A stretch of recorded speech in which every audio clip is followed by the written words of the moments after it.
Hello and welcome to the show. We start this week's FailRace episode with APF Stig on GTA 5 and a notoriously physics-defying trailer. Now, normally the funniest things it does involve going in reverse. We've seen some very weird handling characteristics. However, not the case this time. While busy trying to fight with a half-track, player just runs a smidge wide, clips a lamppost, and that is enough to upset said trailer and launch the two vehicles for front flips, twists, and rolls. They get away with it, can carry on rolling, well, partly way around a corner, but still, scary moment. Mustang Bugatti on GTA 5 has an argument with the wind turbine, promptly loses said argument with the turbine. The truck in a lot more strife than normal. We've launched many cars, played around with many turbines in cars. However, this particular truck has got, I think, like the step of the back on the truck is stuck underneath the floor, and it's not going to be going anywhere. Stuck in a permanent wheelie, having to bail out from quite a height.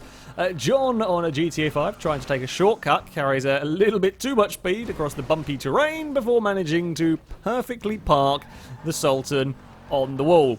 I don't think you could manage to do that one if you tried. It is very, very precarious parking spot, but well parked nevertheless.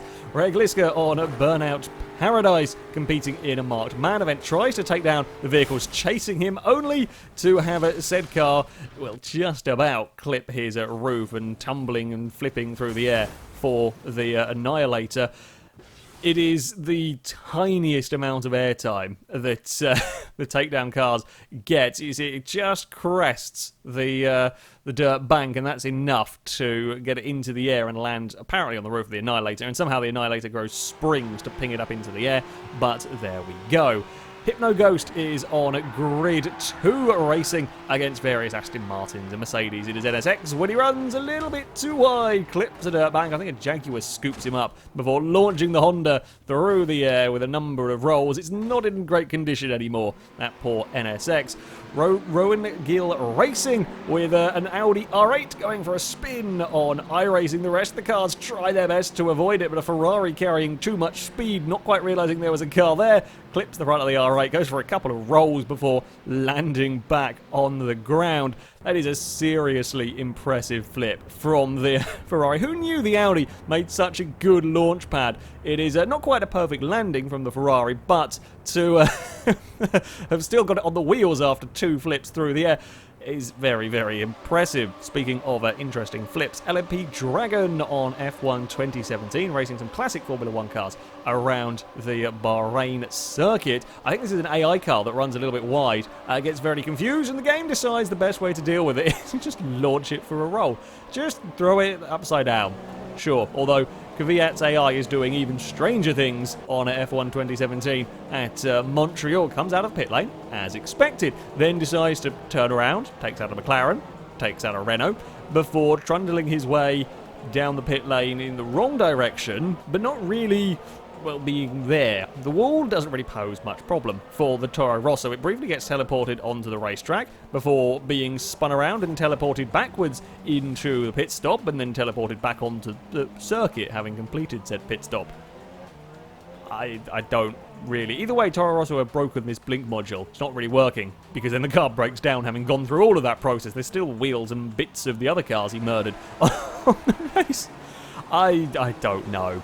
Now, on to F1 2016 with the Russian Grand Prix. A notorious place for problems this turn one. This, though, is by far and away the most spectacular of crashes. A number of cars, there's three of them, doing many pirouettes and a huge amount of broken cars. I think only 4 or 5 vehicles made it through there in one piece. We're talking almost NASCAR levels of wrecks. That's a crazy, crazy crash. Mr. Psycho on Stock Car Extreme is doing some qualifying around the Road America circuit. The AI are apparently in a bad mood as one leaves the pit lane before swerving all the way across the track to fire the poor player car into the wall. Admittedly, the green and white car does come off slightly better. It's kept all of its wheels, unlike the dopey AI car that one will get pinged off to the infield somewhere. But yeah, as a player, there's nothing you can do. The car's coming out of the pit lane, you see it quite late anyway, and just straight across the track into the racing line, and that is not going to be a helpful thing for anybody there. iRock Killer on Wreckfest. Now, for a little while, you're not quite sure where you're supposed to be looking in this clip. it will become very apparent very quickly. Said little hatchback is launched clear into the crowd. That is a serious distance he got in that crash. And I love that the AIs are now trying to get said car that's stuck in the crowd. And I also love how none of the crowd even cared about said car being launched in. There's just no cares were given. Rhino GT4 on a World of Outlaws is, well, racing when things start going a little bit wrong. Things start going, in fact, quite spectacularly wrong. About 3 cars involved in the initial impact, but as the cars start blocking the road, AIs continue to pile in and vehicles continue to spiral around randomly out of control. Just a perpetual crash between this lot. It takes ages until a track hazard is finally called. Black and Red 81 on War Thunder is to finish us off, having found the FailRace Armoured Division. You see, there is a number of tanks, for whatever reason, on this bridge that have not been able to stay the right way up. There are 4 of them.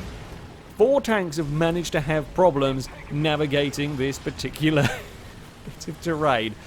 Apparently, it is, rather dangerous around these parts. He goes to try to help somebody out. Well, that's not going to do too much good. The one behind's been exploded by some of his teammates. There's another one over here. Maybe it was 3 times. I think the 4th one was clawing its way out of the river. It's, somewhat dangerous, apparently, this part of the, of the map, as all of the blue team are coming down here to help remove the various stuck upside down tanks. I'm not sure, I mean, as entertaining as it is, I'm not sure that is a particularly safe part of the map. That, though, is going to be it for this episode. As ever, if you have clips you'd like to submit to this series, you can via our forums. There'll be a link in the description. At the very top of the page is the FailRace clip submission section. All of the rules and how to submit them can be found in there. However, that's going to be it from me. Thank you very much for watching, and until next time, goodbye.